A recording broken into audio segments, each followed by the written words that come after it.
All right, Shalom, Shalom. Kahalayam La, Yahweh, Bahashem, Yahweh Shah, Bahashem, Rakakwadash, double honors to the apostles, to the elders, great millstone, red rule and teach well. Most peace, love, and salutation to the hopeful elect that's pushing his word in truth and sincerity of heart. Shalom. This is the brother Batak back again through the spirit with another lesson. Lord willing, this lesson be edifying. So real quick, as you can see, the title is "What is the Feast of Dedication?" aka Chaanakah. What is it? What is it? What did it mean? And in this lesson, I'm gonna go into the history, which is in the book of First Maccabees, the first three chapters, going into the fourth chapter of what the Feast of Dedication is all about. And the word Hanukkah is a Hebrew word that means dedication. Now let's look up the word dedication on the online etymology dictionary, and also gonna look it up on the blue letter. Okay, on the online etymology, it says dedication. It says an act of consecrating to a deity or sacred use. Keep that definition in mind. When you consecrate something, that means you make it holy. If I'm not mistaken, hold on. It's consecrates. Here we go. Okay, it says the word consecrate. It's to make or declare sacred by certain ceremonies or rites. To make holy. Yeah, there we go. To make holy, to devote.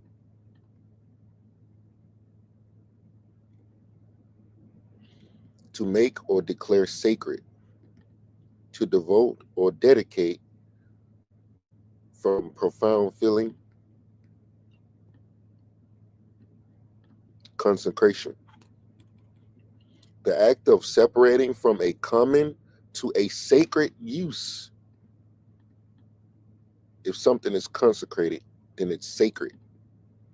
A ritual dedication to God. There's a good definition. A ritual dedication to the Most High, especially the ritual consecration of bread and wine of the Eucharist, is to make holy, devote. So that's what the word consecrate means.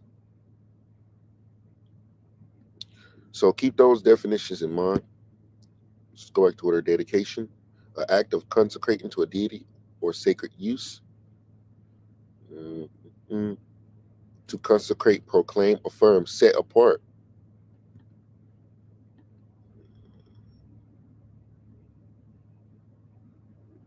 So, to pronounce solemnly, which means serious.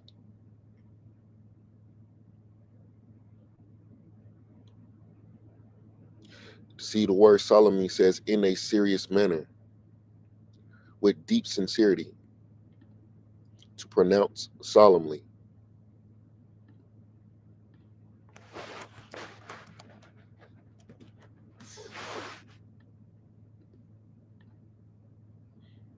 If something is solemn,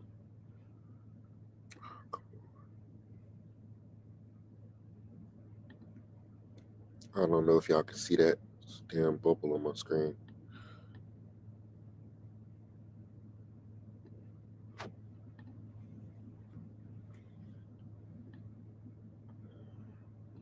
It says formed with, I can't see.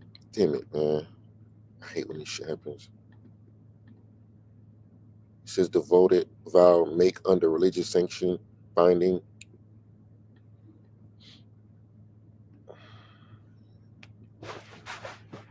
Can you see that bubble on my screen?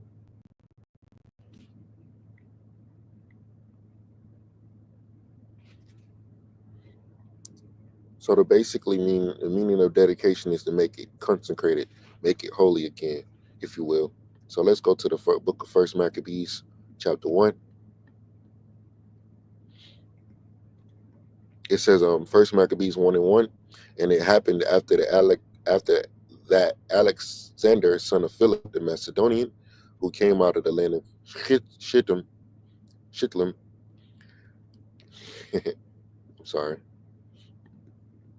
had smitten Darius, king of the Persians and Medes, that he reigned in his stead the first over Greece. This is when the Medes and the Persians were taken down by the Greeks. It says that notable horn, like it says in the book of Daniel, being Alexander the Great. It says, and made many wars and won many strongholds and slew the kings of the earth and went through the ends of the earth and took spoils of many nations, insomuch that the earth was quiet before him, whereupon he was exalted and his heart was lifted up. And he gathered a mighty strong host and ruled over countries and nations and kings who became tributaries unto him. And after these things he fell sick and perceived that he should die. Wherefore he called his servants, such as were honorable and had been brought up with him from his youth, and parted his kingdom among them while he was yet alive. So Alexander reigned 12 years and then died, and his servants bare rule everyone in his place. And after his death, they all put crowns upon themselves. So did their sons after them many years, and evils were multiplied in the earth. Now keep in mind, these are Edomites. And once they started to multiply in the earth, wickedness started to increase in the earth.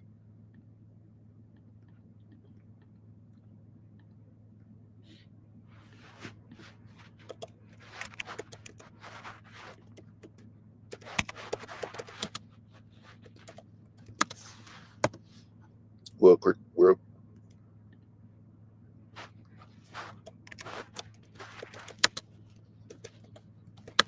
I'm going to pull a real quick precept.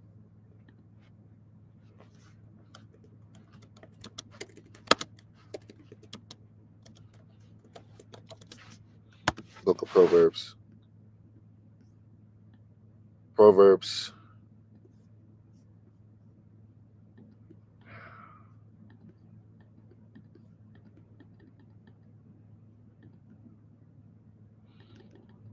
I'm not sure if y'all can see this thing on my screen, but it's really blocking, what I can see.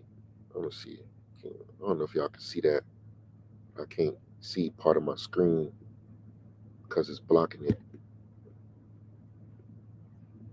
Shit. The book of Proverbs. Let me see if I can refresh this page or something, because my screen is being blocked by something.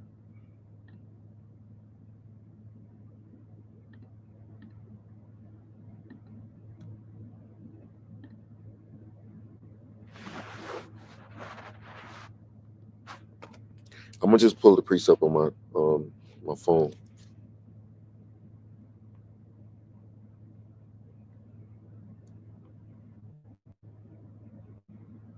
Proverbs 29:2.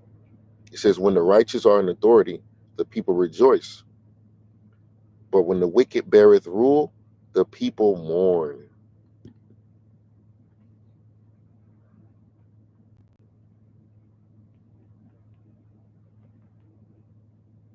There's another scripture.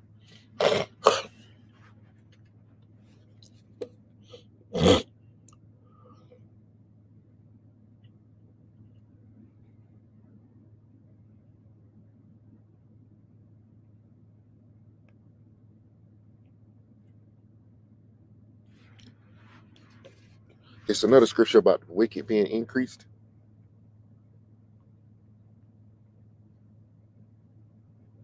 Here it is. Proverbs 28:28. It says, when the wicked rise, men hide themselves, but when they perish, the righteous increase. It's Proverbs 29:16. When the wicked are multiplied, transgression increaseth, but the righteous shall see their fall. So those are another few precepts that goes into when the wicked are being in rulership and when they're spreading and when they're increasing. That means when they're multiplying, that's when the wicked start to increase. And we know that Esau, Edom is the wicked according to the Bible. So those precepts was Proverbs 28:28 and Proverbs 29:16.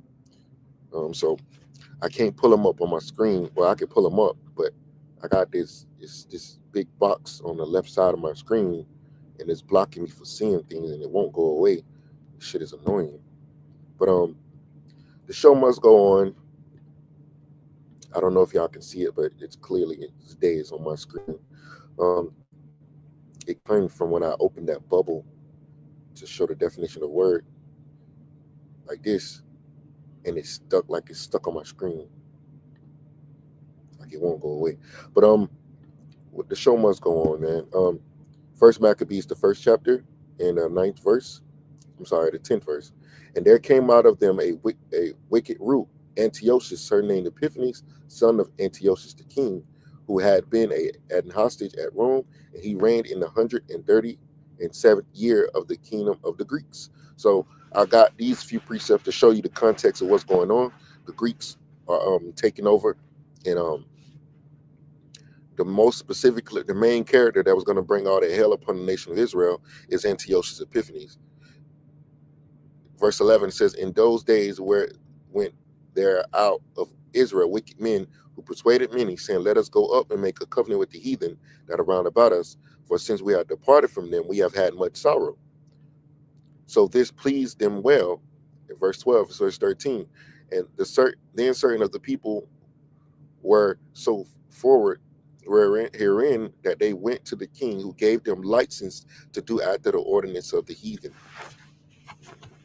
Whereupon they built in place of exercise at Jerusalem according to the customs of the heathen. So our people started to, follow after the ways of the Greeks and became unclean and forsook the holy covenant, as it says right here. 15. That and made themselves uncircumcised and forsook the holy covenant and joined themselves to the heathen and were sold to do mischief.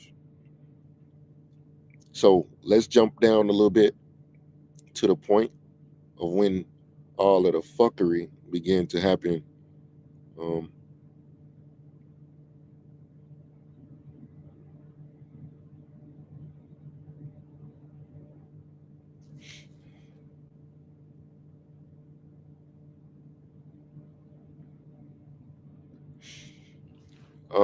Let's jump down a little bit. I'm gonna jump down to verse 29.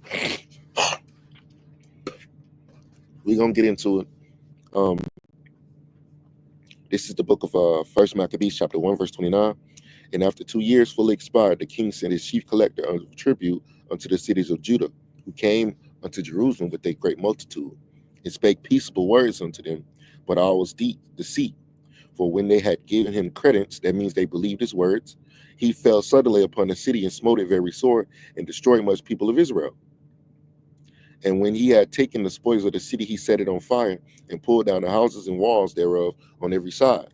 But the women and children took they captive, and possessed the cattle. Then builded they the city of David with a great and strong wall, and with mighty towers, and made it a stronghold for them. And they put therein a sinful nation, wicked men, fortified themselves therein.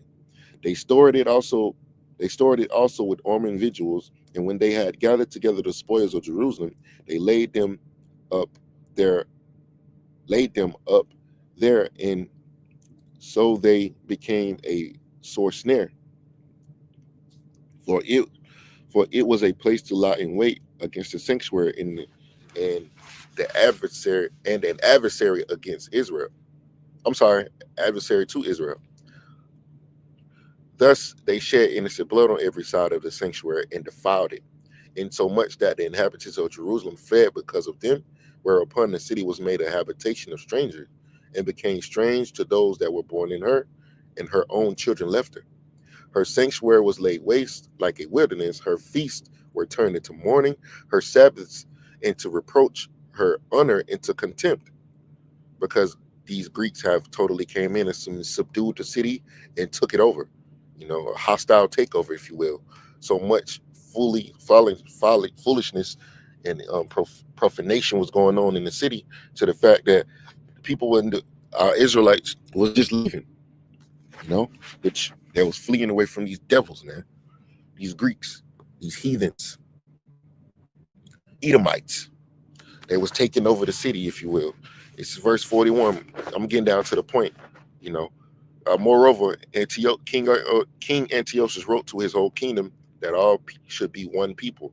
Now, we've heard that before, right? Yep. Because it's the same. We dealing with these same people today. I'm sorry. I have not been sharing my screen. I'm sorry. So So as you can see, I'm in the book of First Maccabees. I've been reading this, reading a couple, verses in this chapter. So I'm down here at the verse 41. I forgot to share my screen. Forgive me. Um, First Maccabees chapter 4. I'm sorry, chapter 1, verse 41. Moreover, King Antiochus wrote to his whole kingdom that all should be one people. We've heard this before, right? It says that everyone should leave his laws. So all the heathen agreed according to the commandment of the king. Yea, many also of the Israelites consented to his religion and sacrificed unto idols and profaned the Sabbath.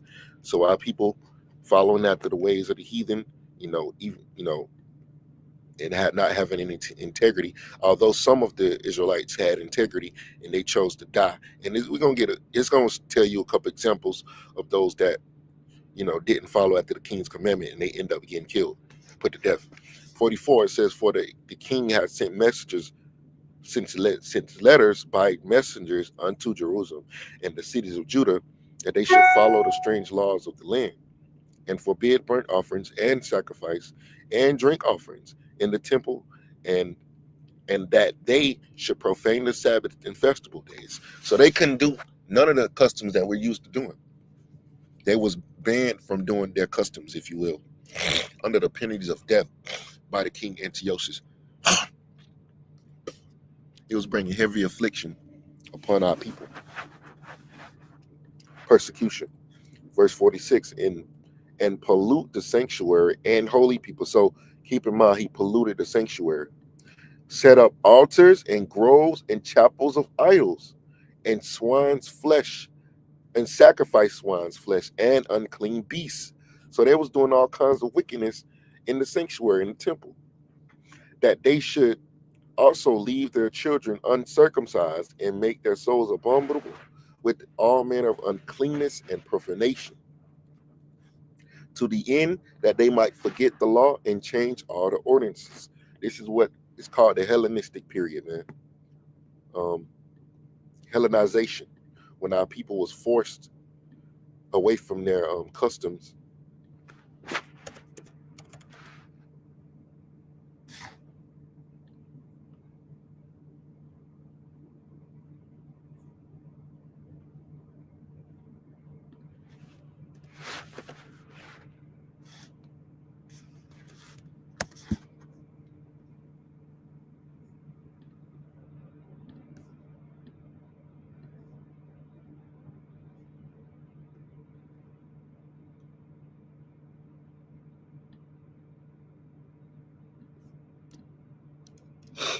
Our people was forced to do follow after the ways of the heathen, most specifically the Greeks. That's why a lot of our people was caught up in the Greek customs because of this Hellenistic period. Now let me look up something on the Bible dictionary real quick. All right, this is the Zondervan's Compact Bible Dictionary, and I looked at the on page 220, 222. It says the word Hellenist. It says Hellenists are Jews who made Greek their tongue and with it often adopted Greek ideas and practices. So that's exactly what happened to majority of our people. They was forced to under the penalties of death. So that's what the word is, Hellenist, on page 222 in the Compact Bible Dictionary. Um, I think there's another word I can look up. The word Greeks. Let me bear with me. I think I got it marked in here. I think I got it highlighted in here. Bear with me.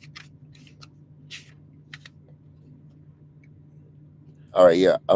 This is page 207 on the online of the Zondervan Compact Bible Dictionary.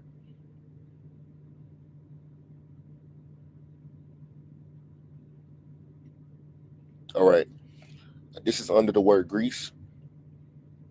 I'm not gonna read the. I'm gonna read the first paragraph. It says Grecia is Greece, the home of the Hellenists, Greeks, and Grecians, however, are to be distinguished. Greeks are generally those of Hellenistic race, Acts 16:1, Acts 18:4, and probably John 12 and 20. But the word may be used to indicate non-Jews, foreigners, and aliens. Grecians were Greek-speaking Jews, folk of the dispersion from areas predominantly Greek. Acts 6 and 1, Acts 9 and 29.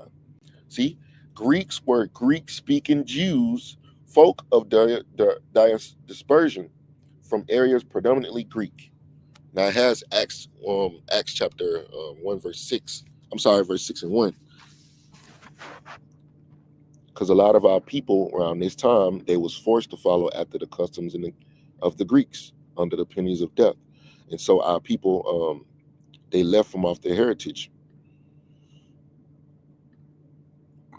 and they became there was still Israelites. They just was following after Greek customs.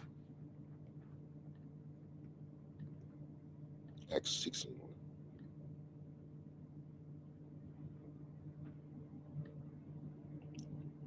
Acts 6 and 1, it says, and in those days when the number of the disciples was multiplied, there arose a murmuring of the Grecians against the Hebrews, because their widows were neglected in the daily administration. Now these are what? Israelites, Greek-speaking Israelites, you know. So it's not talking about heathens. It's talking about the Hellenists, the Greek-speaking Jews. Just like it says Timothy fathers was a Greek, it doesn't mean that he was a Greek of nationality. He was a Greek of following after the Greek customs, but he was an Israelite. So this is the direct the result. This is the foreshadowing of what was to come. You know, as you can see, I got Acts 6 and 1 right here. This is talking about Greek-speaking Jews right here. Now, going back to the first Maccabees, this is when all of this Hellenistic thing began to be forced on our people right here. This is the history of it. That's why the Apocrypha is very important, and the book of First Maccabees is very important, you know, to history. It gives you history of what went down and why a lot of our people was dispersed, and they was speaking Greek, and they was following Greek customs and things of that nature. To put it in very simple words. So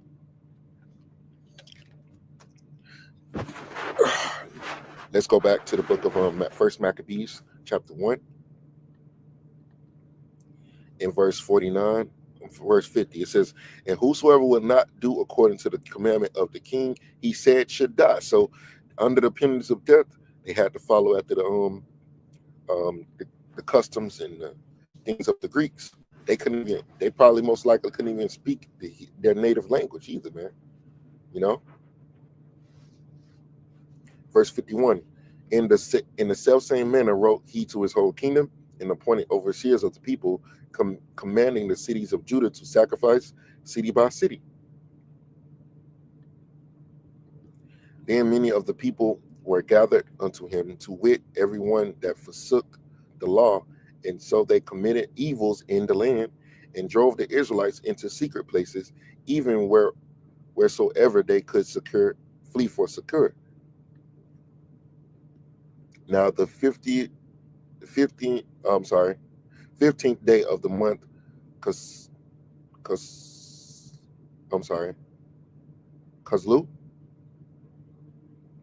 in the 145th year, they set up the abomination of desolation upon the altar, and builded idol altars throughout the cities of Judah on every side.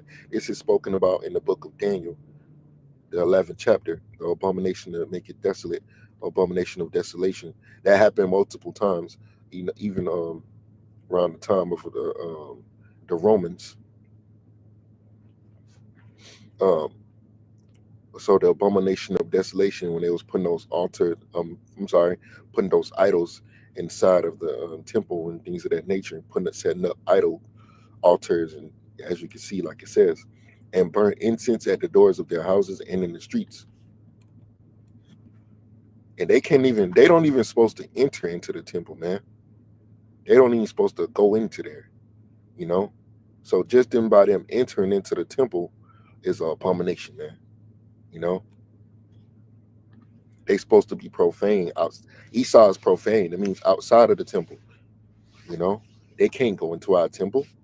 That's an abomination, man. So them entering into and setting up their altars, abomination. So all these events that's happened, well, ultimately it's prophecy. It says, and burnt incense at the doors of their houses and in the streets. And when they had rent in pieces the books of the law which they found, they burnt them with fire.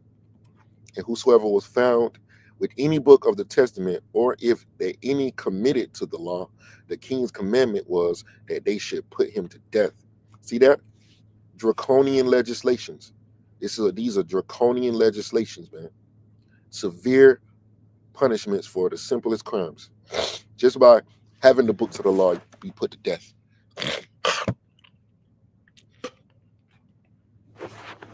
So these are draconian measures that was put upon our people and forced them to follow after the customs of the Greeks. 58, it says, thus did they by their authority unto the Israelites every month to as many as were found in the cities.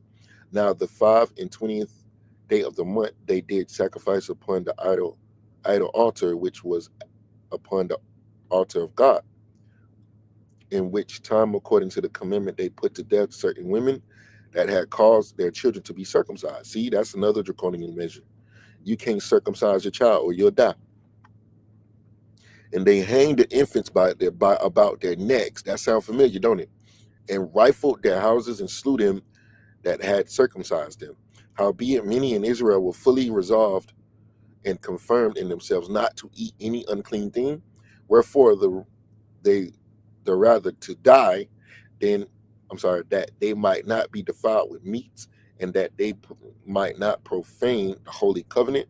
So then they died, and there was very great wrath upon Israel. So this is the history of what went down when Antiochus, certain Epiphanes, got onto the throne,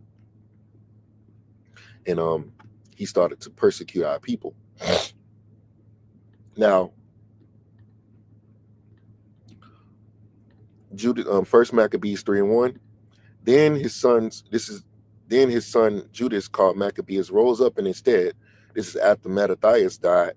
He was fighting. They was rising up against the Greeks, fighting against him. This is the beginning of it. Verse 2. I'm gonna try to get. Not gonna read everything, every chapter, and get straight to the point, so you can understand. Or I might read the whole chapter, might skim through it. Verse 2 says, and all his brethren helped him, and so did all they that held with his father, and they fought with cheerfulness the battle of Israel. This is what they call the Maccabean revolt. So he got his people great honor, and put a breastplate as a giant, and girt his warlike harness about him, and he made battles, protecting the host of with his sword. So this is the Maccabean revolt. These are the so-called Haitians, man, the tribe of Levi, which then they revolted against the kingdom of the Greeks, the Hellenists. They was revolting against those Greeks, man. Let's look up what the word. Let's look up Maccabean revolt.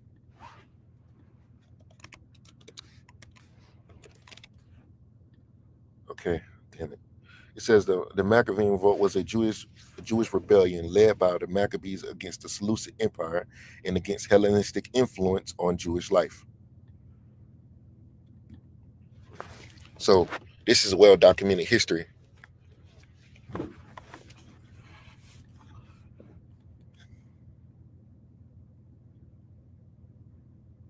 It says the Maccabean revolt of 167 from 167 to 160 BCE was a Jewish uprising in Judea against the repression of the Seleucid Empire, which are the Greeks. So let's go back. Oh, I'm sorry. Damn, I keep forgetting to share my screen. Forgive me. This is what I just read right here. I just read this right here. Maccabean Revolt was a Jewish rebellion led by the Maccabees against the Seleucid Empire and against the Hellenistic influence on Jewish life. Let's go back.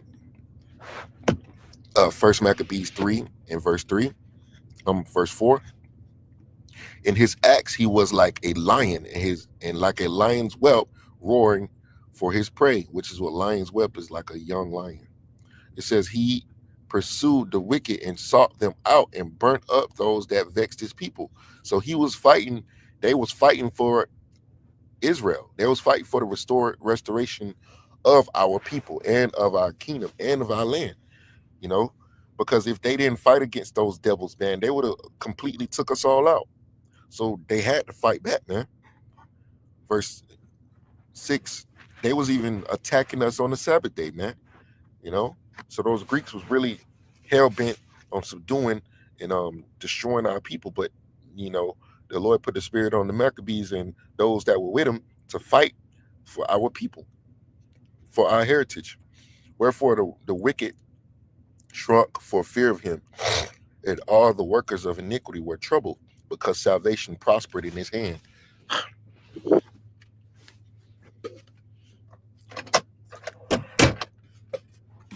So the Lord put the spirit on the Maccabees to fight against these Greeks, man, and they was very successful in that. Verse 7, it says, he grieved also many kings and made Jacob glad with his acts, and his memorial is blessed forever. Moreover, he went through the cities of Judah, destroying the ungodly out of them, and turning away wrath from Israel, so that he was renowned unto the uttermost parts of the earth, and he received him unto him such as were ready to perish. Then Apollonius gathered the Gentiles together in a great host out of Samaria to fight against Israel, which thing when Judas perceived, he went forth to meet them, and he smote him and slew him. Many also fell down slain, but the rest fled. Wherefore Judas took their spoils, and Apollonius sword also, and therewith he fought all his long life. Now when Suron, a prince of the army of Syria, heard say that Judas had gathered together him a multitude and company of faithful to go out with him to war, he said, I will get me a name and honor in the kingdom, for I will go and fight with Judas and them that are with him, who despise the king's commandment. So they stood up for Yahweh Bashim al Shah. They had faith in the Lord. They stood up for the covenant. They stood up for what was right. They chose to rather to die than to follow after the commandments of the kings of the Greeks, man. You know, they was striving for the truth unto death. They was doing what was right, if it cost their life, man. So that's the same, that's the same mentality that we have to have in the times that we living in now, when Esau is going to come down having great wrath and try to force all of those that calls on the name of Yahweh Shemel Shah to subdue to his beast system, which is going to come in the form of that CHIP, the RFID micro C-HIP. First Maccabees chapter 3, verse 15. So he made him ready to go up, and there went with him a mighty host of the ungodly to help him and to avenge of the children of Israel. Verse 16. And when he came near to the going up of Beth Horon, Judas went forth to meet him with a small company, who, when they saw the host coming to meet them, and said unto Judas, how shall we be able, being so few? I'm going to read that again. It says, who, when they saw the host coming to meet them, said unto Judas, how shall we be able, being so few, to fight against so great a multitude and so strong, seeing we are ready to faint with fasting all this day? Verse 18. Unto whom Judas answered, it is no hard matter for many to be shut up in the hands of few. Because remember that they was outnumbered. And somebody's asking how us being such small in number are gonna fight this great host of army. They have more people than we have. And this is Judas explaining to him. It is no hard matter for many to be shut up in the hands of few. and with the and with the power of heaven, it is all one to deliver with a great multitude or a small company. So the Lord can do anything, man. For the victory of battle standeth not in the multitude of hosts, which is, it's not about the numbers. You know, they say strength in numbers. It's not about numbers when it comes to the Heavenly Father Yahweh. It says, but strength cometh from heaven. Strength cometh from who? The Heavenly Father Yahweh, Bahashim Yahushua. Because ultimately, like it says in the Bible, the battle belongs to the Lord. The Lord Yahweh controls who wins the battle. Let me pull that real quick. I know it's one in the book of 1 Samuel. King David said,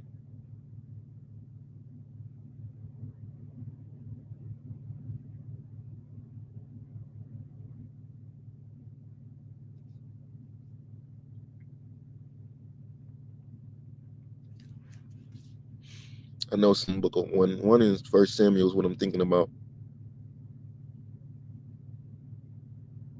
Here it is, 1 Samuel 17:47. It says, and all this assembly shall know that Yahweh saveth not with sword and spear, for the battle is Yahweh's, and he will give you into our hands. So that's the book of 1 Samuel 17 and 47. Right here. Right here.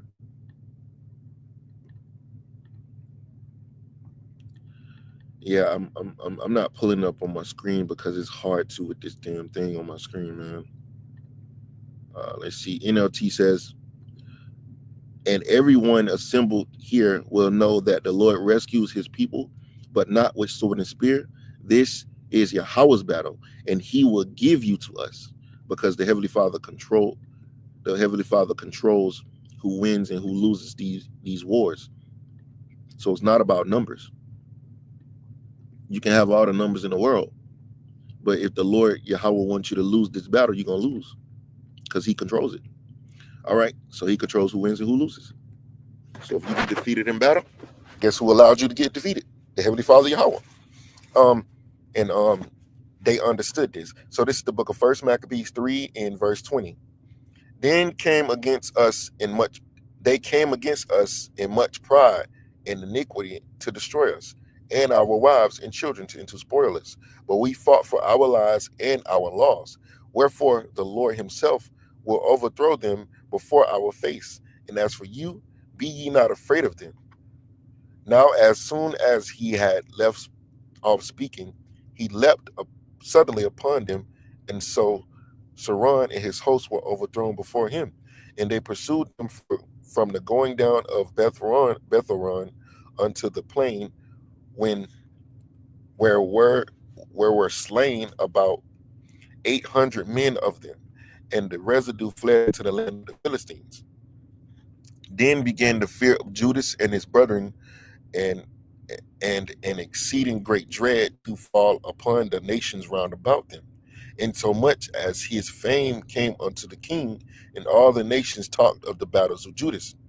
Now when King Antiochus heard these things, he was full of indignation. Wherefore he sent and gathered together all the forces of his realm, even a very strong army.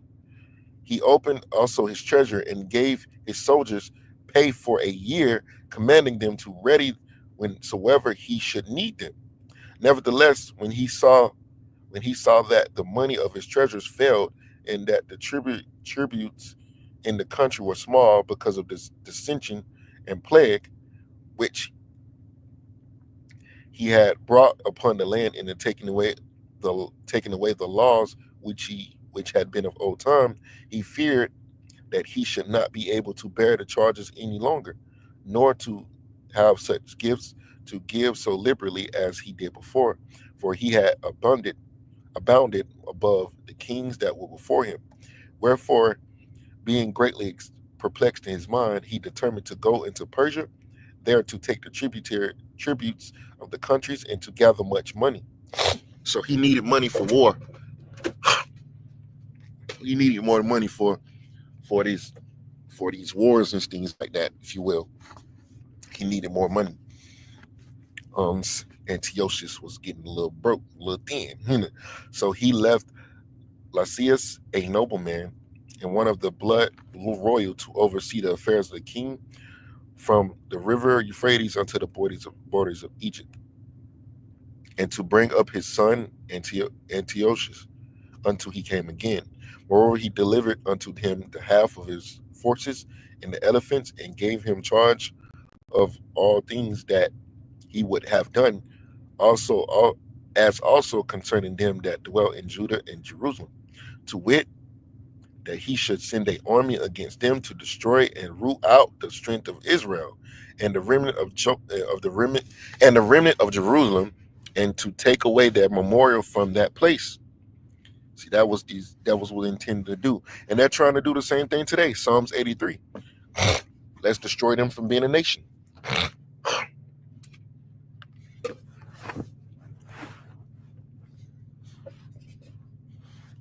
Verse 36, it says, and that he should place strangers in all their quarters and divide their land by lot. So the king took the half of the forces that remained and departed from Antioch, his royal city, the 147th year, and having passed the river Euphrates, he went through the high countries. Then Lysias chose Ptolemy, the son of Menes, Nicator, and Gorgias, mighty men of the king's friends. And with them he sent 40,000 footmen and 7,000 horsemen to go into the land of Judah and to destroy it, as the king commanded. So they went forth with all their power and came and pitched by Emmaus,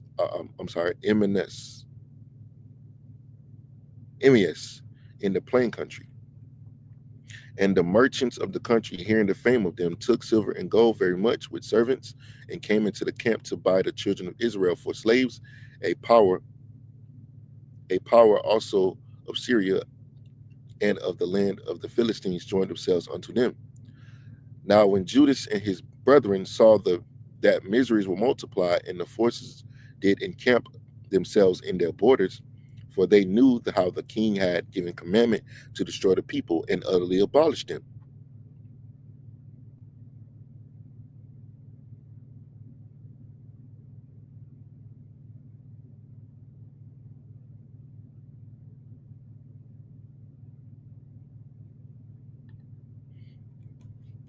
They said one to another, let us restore the decayed fortune of our people, and let us fight for our people in the sanctuary. Then was the congregation gathered together, that they might be ready for battle, and that they might pray and ask mercy and compassion. Now Jerusalem lay void as a wilderness. There were none of her children that were in her or out. The sanctuary also was trodden down, and aliens kept the stronghold. See, heathens was all in our land. The heathen had their habitation in that place, and joy was taken from Jacob, and the pipe with the harp ceased. So just to let you know, it's giving you more context of what's going on and why the feast of dedication is building up to what the feast of dedication is, which is the rededication of the temple when they fought back and got the temple back. And we're gonna get into it. Verse 46: wherefore the Israelites assembled themselves together and came to Mashphah over against Jerusalem, for in Mashphah was the place where they prayed aforetime in Israel. Then they fasted all that day, and put on sackcloth, and cast ashes upon their heads, and rent their clothes, and laid open the book of the law, wherein the heathen had sought to paint the likeness of their images. That's the same thing they did in this time that we're living in now. They brought also the priest's garments, and the first fruits, and the tithes, and the Nazarites they stirred up, who had abolished their days. Then cried they with their loud voice toward heaven, saying, what shall we do with these, and whither shall we carry them away? For thy sanctuary is trodden down and profaned. Keep that in mind. The sanctuary is trodden down and profaned, and the priests are in heaviness and brought low. And lo, the heathen are assembled together against us to destroy us. What things they imagine against us that thou knowest? How shall we be able to stand against them, except thou, O Yah, O power, be our help? Then sounded they with trumpets and cried with a loud voice. And after this, Judas ordained captains over the people, even captains over thousands, and over hundreds, and over fifties, and over tens.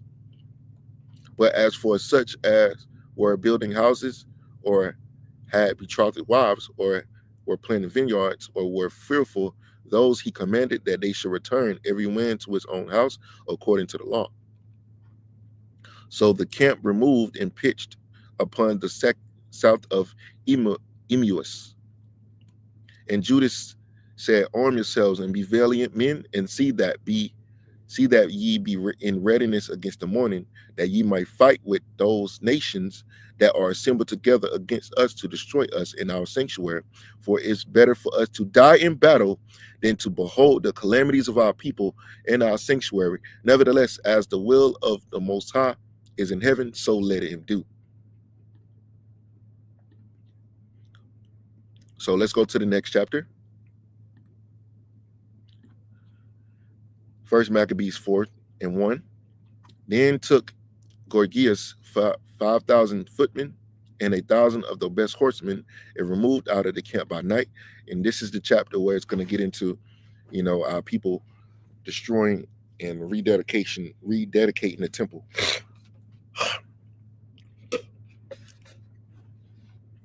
Verse 2 says, to the end he might rush in upon the camp of the Jews and smite them suddenly, and the men of the fortress were his gods. Now when Judas heard thereof, he himself removed and the valiant men with him, that he might smite the king's army, which was at Emmaus, while as yet the forces were dispersed from the camp. And meanwhile, in the mean season came Gorgias by night into the camp of Judas. And when he found no man there, he sought them in the mountains. For he said, these fellows flee from us. But as soon as it was day, Judas shewed himself in a plain with 3,000 men, who nevertheless had neither armor nor swords to their minds. And they saw the camp of the heathen that was strong and well harnessed and compassed round about with horsemen, and these were expert of war. Then said Judas to the men that were with him, fear ye not, neither their multitude, neither be afraid of their assault. Remember how our fathers were delivered in the Red Sea, when Pharaoh pursued them with an army.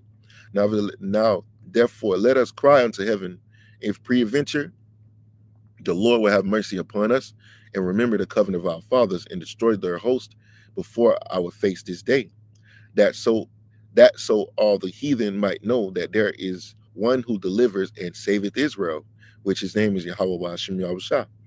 And the Lord is going to deliver and save the nation of Israel in this time, because the Lord is ultimately going to intervene, just like the Lord intervened in these wars that Judas was fighting against the Greeks.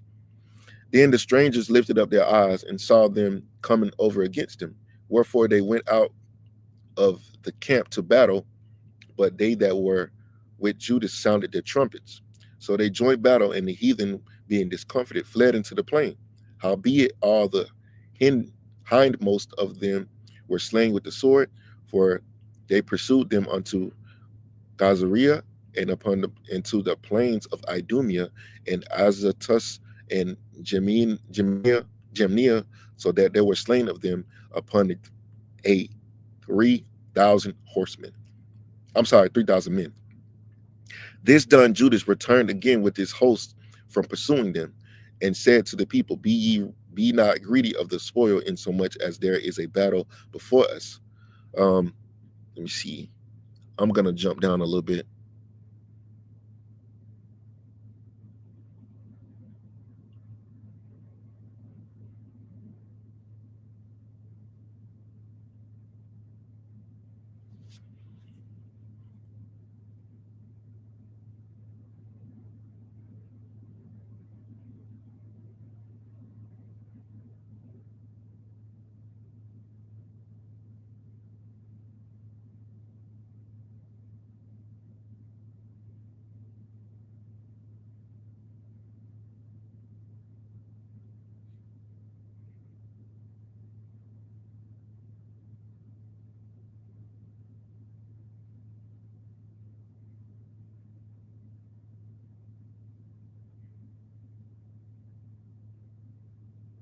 I'm jumping down to verse 30. He says, Then said Judas and his brethren, Behold, our enemies are discomfited. Let us go up to cleanse and dedicate the sanctuary. Upon this, all the hosts assembled themselves together and went up unto Mount Zion. And when they saw the sanctuary desolate and the altar profane, and the, the gates burned up, and the shrubs growing in the courts, as in a forest, it looked like a deserted land. You got things growing there, like it's just deserted, as or in one of the mountains, yea, in the priest chambers pulled down, they rent their clothes and made great lamentation and cast ashes upon their heads and fell down flat to the ground upon their faces and blew an alarm with the trumpets and cried toward heaven. Then Judas appointed certain men to fight against those that were in the fortress until he had cleansed the sanctuary. So he chose priests of blameless conversation, such as had pleasure in the law, who cleansed the sanctuary and bear out the defiled stones into an unclean place. And when as they consulted what to do with the altar of burnt offerings, which was profane, and when they consulted what to do with the altar of burnt offerings, which was profane, they thought it best to pull it down, lest it should be a reproach to them, because the heathen had defiled it, wherefore they pulled it down, and laid up the stones in the mountain of the temple in a convenient place until there should come a prophet to shew what should be done with them. Then they took whole stones according to the law and built a new altar according to the former, and made up the sanctuary and the things that were within the temple, and hollowed the courts. They made also new holy vessels, and into the temple they brought the candlestick and the altar of burnt offerings and of incense, and the table. And upon the altar they burnt incense, and the lamps that were upon the candlestick they lighted, that they might give light to the temple, in the temple. Therefore, furthermore, they set the loaves upon the table and spread out the vials and finished all the work which they had begun to make. Now on the 25th day of the 9th month, which is called the month of Kazulu, in the 148th year, they rose up betimes in the morning and offered sacrifice according to the law upon the new altar of the burnt offerings which they had made. Look at what time and what day the heathen had profaned it. Even in that was it dedicated with songs and cisterns and harps and cymbals. And then all the people fell upon their faces, worshiping and praising the God of heaven, who had given them good success. And so they kept the dedication of the altar 8 days and offered burnt offerings with gladness and sacrificed the sacrifice of deliverance and praise.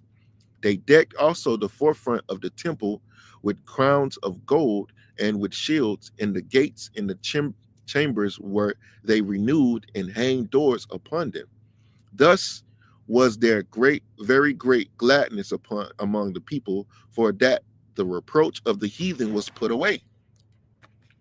Moreover, Judas and his brethren, with the whole congregation of the Israel, ordained that the days of the dedication of the altar should be kept in their season from year to year by the space of 8 days from the 25th, from the 5 and 20th day of the month Casalu, with mirth and gladness. At that time also they builded up Mount Zion, with high walls and strong towers round about, lest the Gentiles should come and tread it down as they did before. And they set there a garrison to keep it, and fortified Beth Sarah to preserve it, that the people might have a defense against Idumea. So, as you can see, a quick overview of what I just read in chapter 1 is when Antiochus Epiphanes made all of those rules, and our people started to follow them after the customs, and they was being persecuted unto death, and their temple was defiled, and everything was destroyed and casted down. until the Lord rose up Mattathias and his sons, which after Mattathias died, his son Judas Maccabees rose up and started fighting against the Greeks and subduing them. And ultimately, he destroyed them and caused them to flee from him. And he ultimately rededicated the temple. He restored it. He made it holy again. Remember, I went into the word of the definition for the word dedication. This is on a blue letter. The Hebrew word there is Chanakah. Chanakah. Hanukkah. Well, that's what they call it today. They call it Hanukkah, but it's really Chanakah, which means dedication, consecration, which we already got those words. Dedicated or consecrate means to make holy, which I got those words at the beginning of this lesson. So this is the Hebrew word for, they say in the world they call it Hanukkah, but it's really Chanukah, which I put it in the title. What is the feast dedication? Hanukkah. So this is why we keep the feast of dedication year to year, because during the time of the Greeks, our people was discontinued from their heritage, if you will. They was forced to follow after the ways of the heathen, and ultimately, the temple was destroyed. The temple was profaned, and certain things were destroyed. And when Judas Maccabees rose up, he fought them. He fought against them. He fought and got the temple back. He got the land back and rededicated the temple and restored things to where they supposed to be. Made it back to where everything was in its correct order according to the customs of our people. And I want to key in on this last verse. It says they set there a garrison to keep it. Now, what is a garrison? A garrison is a military, a garrison, basically a fort, if you will. It says a garrison. It says a defense, protection, safety, security. Crops. It says a fortified stronghold, a body of troops in a fortress, a body of armed men stationed in a fort or town to guard it. So they basically a military base, if you will. So they set a military base to keep it and protect it from those that was trying to harm or to destroy it. Going back to First Maccabees 3:61, and they set there a garrison to keep it and fortified Beth Surah to preserve it, that the people might have a defense against Idumea. So that word right there, Idumea, is talking about Edomites. That right there shows you that those Greeks are what? Edomites. Edomites. Idumea is the Greek way of saying Edom.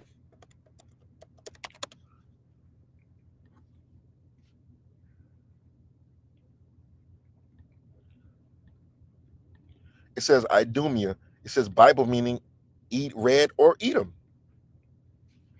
So the Idumeans are Edomites. So this right here tells you that there was the Greeks right here, or the Greeks are Edomites. The Edomites. That right there shows you that, because the Greeks was the ones that took over our land and did all of those profane things in it, So what is the Feast of Dedication? The Feast of Dedication is a custom of our people that happened because of the rededication of the temple, which was done by that was done by Judas Maccabees. And he took our temple back and our land back from those heathens or those Idumeans. So, Lord willing, I didn't want to make this lesson too long. Just get into the history of why we keep the Feast of Dedication and what it is. It's pretty simple, the rededication of the temple, and we keep that custom year by year, as I had read. What verse is that?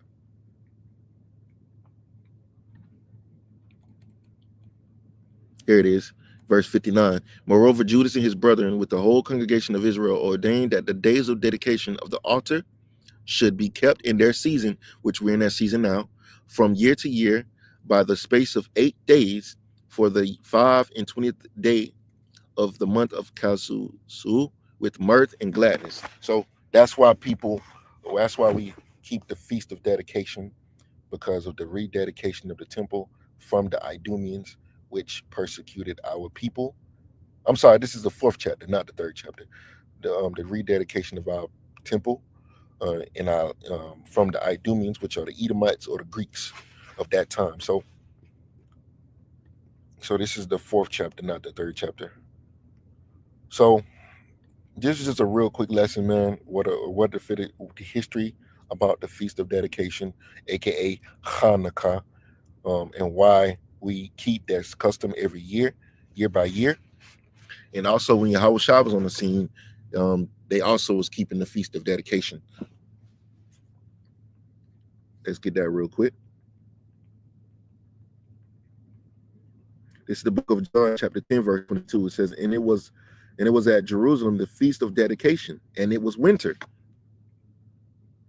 And Yahweh Shah walked in the temple in Solomon's porch. Then came the Jews round about him and said unto him, how long dost thou make us to doubt?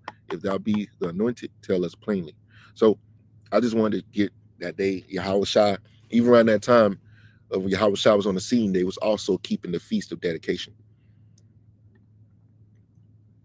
which is something that we keep every year to remember the time when our people was afflicted by the Greeks.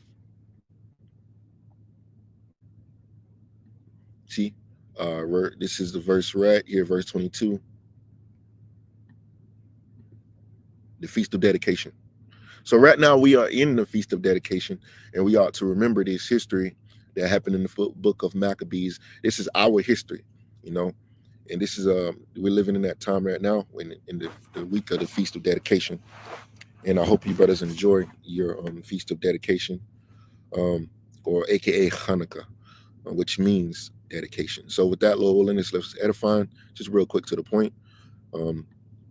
What is the Feast of Dedication? I hope you, for those that's new out there, to understand what the Feast of Dedication is and why we keep it every year. So with that, Lord willing, let's edifying. I'm going to give all praise and glory to Yahweh by Shem Yahweh Shai by Chaanakah, the abundance of the apostles and the elders, great millstand, rule to teach well. Shalom.